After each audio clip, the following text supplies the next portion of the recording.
知りたい？そりゃもう。じゃあ一緒に行く？ Kids these days really need to have stranger danger drilled into their heads, don't they?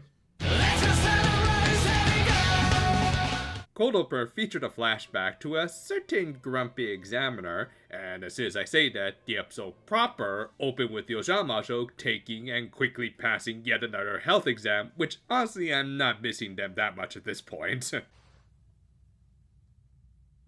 魔法ハーブのヤーロだ。 Did you just call those girls bastards? Oh, it's an actual herb, I see. Though it'd really be off character for her.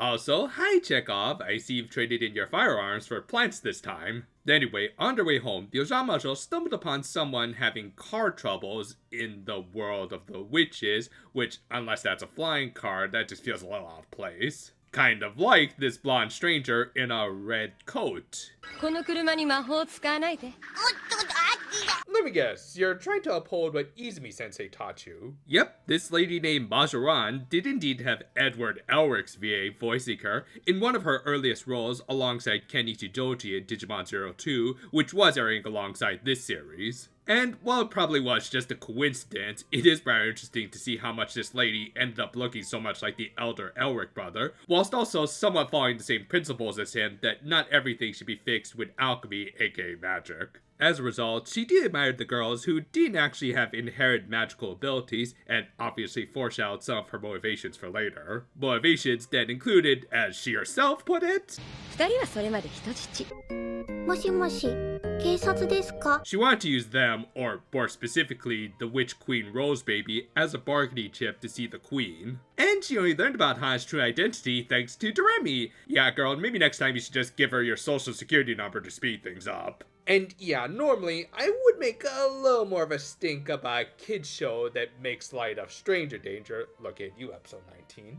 But, yeah, it's not taken too seriously, and thankfully doesn't take up the whole episode, so I'll just barely give it a pass, especially considering what's coming up. Anyway, on their way to the Queen's Castle, we got something that we've been begging for in another franchise that will go unnamed, world building. Specifically, in regards to the Witch's World's choice to cut ties with the human world, which they have brought up a few times, but with a different perspective each time. In this case, it was with someone who was actually against the division of the worlds. And from Majoran's review, it was all because of the thing she held a little prejudice towards. 魔法が便利すぎて他の大切なことを忘れてるのさ。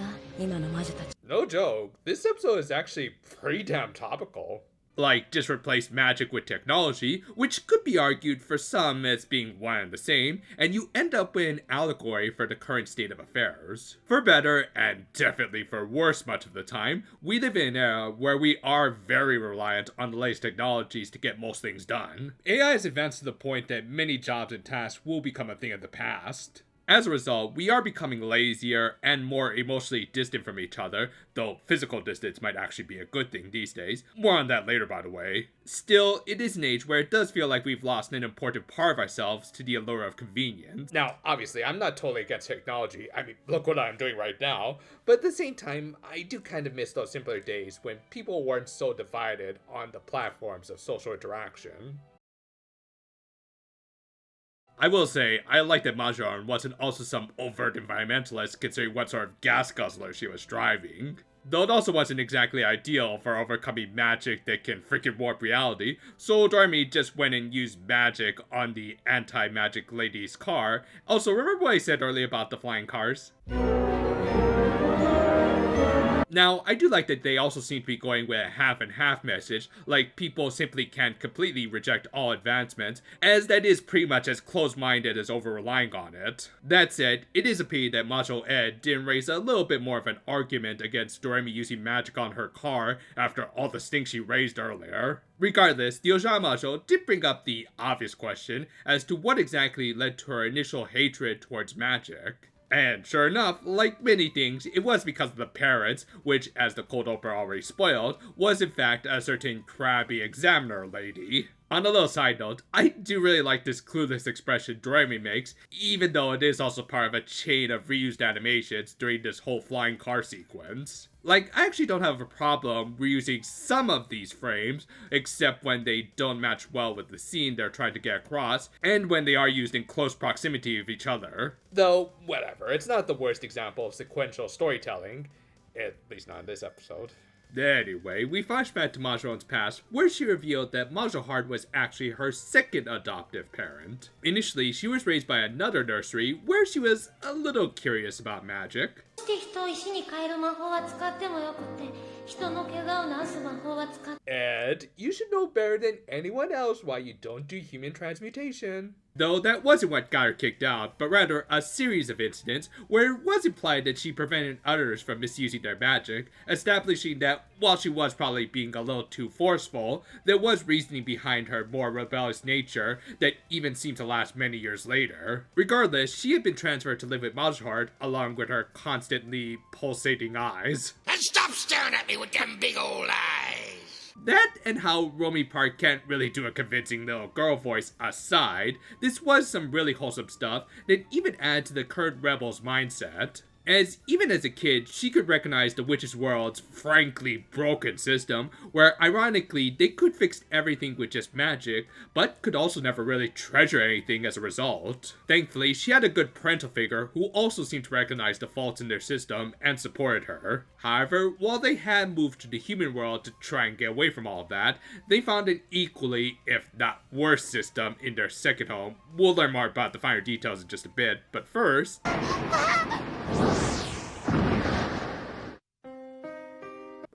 sorry, I think I might have sat on the fast forward button. Here, let me fix that. Let's just go back a little and... Oh, that's how the scene is actually supposed to play out. But why? Like, okay, I get that a lot of this episode's animation budget was clearly allocated to the flashback sequences, considering how, as we pointed out, the car sequence had a ton of reused frames, but you know, y'all could have effectively gotten across the car crashing at the cost of merely 0 yen. In fact, let me show you.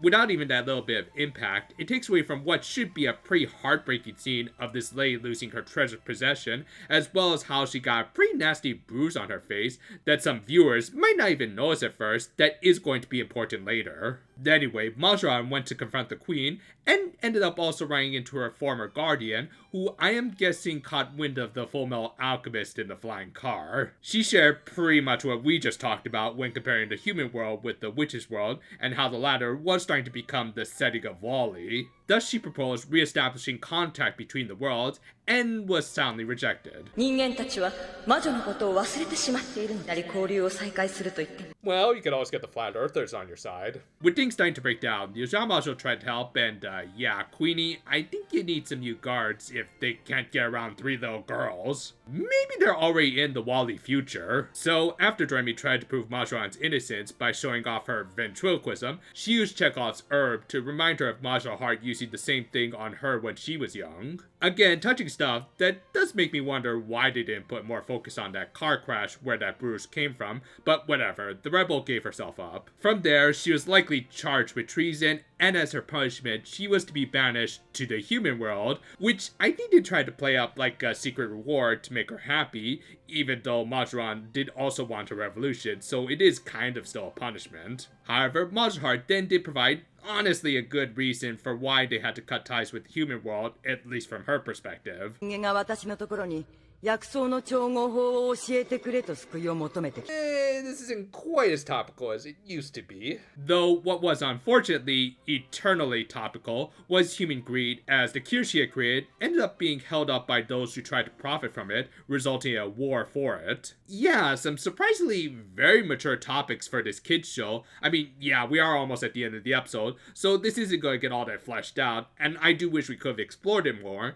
but at the same time, the focus was clearly meant to be more on these two and their falling out as a result of these events. And to this episode's credit, it did end on a very powerful note, with the two promising to meet again, and Majoran being left with the hope that the Ojamajo would eventually start to bridge the worlds together again. Yeah, this was a really good and damn emotional episode. For an otherwise one-off character, Majoran was very well developed and managed to add a lot to the already engaging backstories to the falling out between the human and witch's world. Sure, it did have some pretty wonky animation here and there, but it really didn't take away from an otherwise really strong script.